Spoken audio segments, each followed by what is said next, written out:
Hey guys, here we are at a property in Farrer here in Canberra. I'll be taking you guys through how we do the photo shoot for rentals.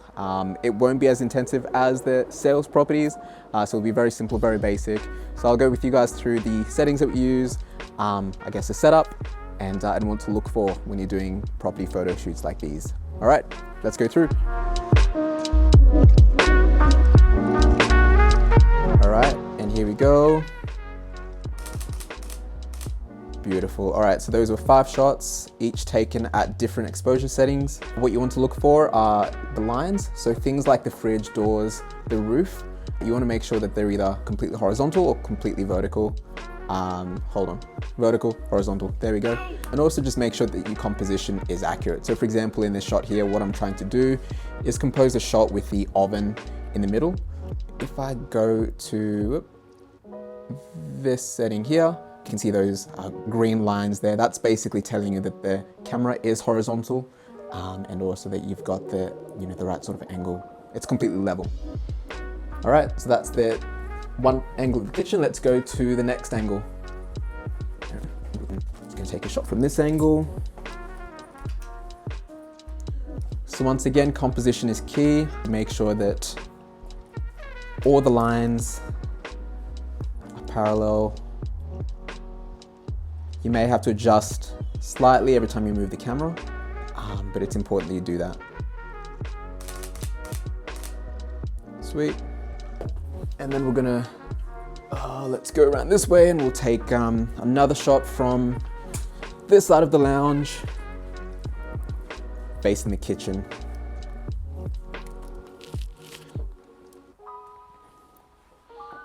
All right, so this shot is a little bit darker. So once again, we want to expose on the camera how we would normally expose. So let's just increase the ISO a little bit. In regards to the settings, what you want to do is you want to shoot at a higher aperture.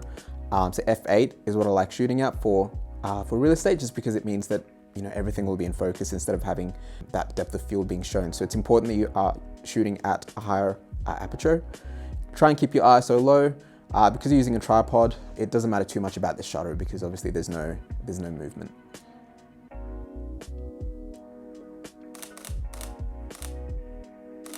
Beautiful. What I also have, I've also got a 2-second timer set up. That just means that you don't, when the camera's taking photos, your finger won't be on the shutter. Obviously got no movements. That's super, super important.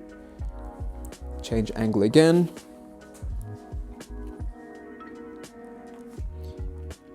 The lens that I'm shooting with here is a 16-35 F4 Sony Zeiss lens.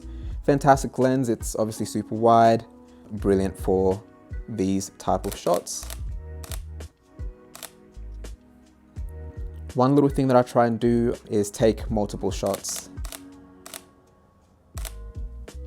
Just so if for whatever reason something's out of focus or if there's anything wrong, then you can always have backup images. Beautiful. That's the lounge. All right, let's go upstairs. All right, so this property here is a 2-beddy. So we are here at the first bedroom, which looks like the master. If you are finding it hard to compose the shot, just take multiple shots of the space, and that's what I do. It gives the agent choice. If for whatever reason they don't like one angle of the bedroom, they have multiple angles that they can pick from. Okay. Yeah, that looks fine.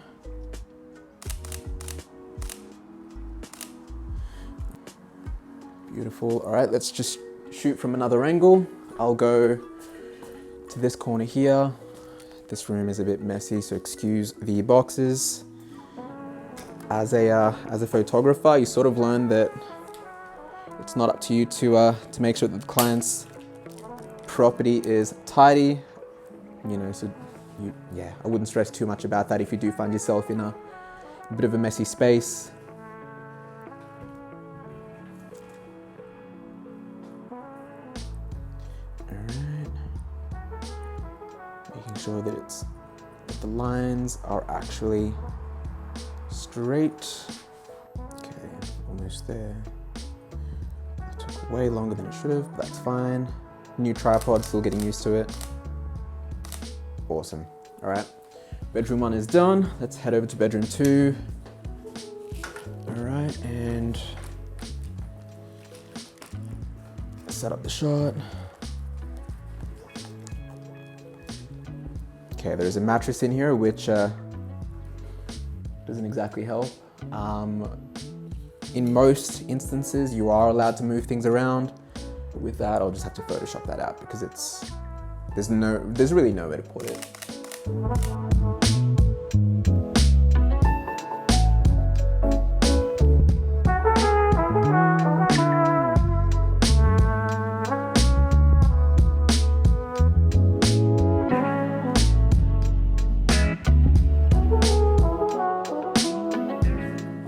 Got the bathroom. So once again, being a tighter space, you may struggle a little bit to find a good position for your camera. Beautiful. All right, and let's go back outside and we'll wrap up the video. Boop, boop, boop, boop, boop, boop, boop, boop, boop.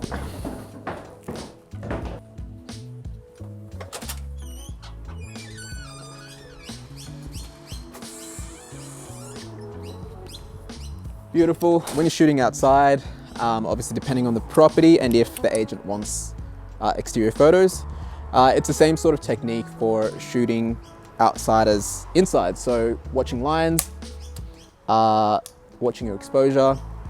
I typically don't tend to stack exposures when I'm shooting outside just because obviously there's plenty of light and you typically don't have, blowouts of light. Yeah, that's pretty much it. So thank you guys. Thanks a lot for joining me today, and catch you next time.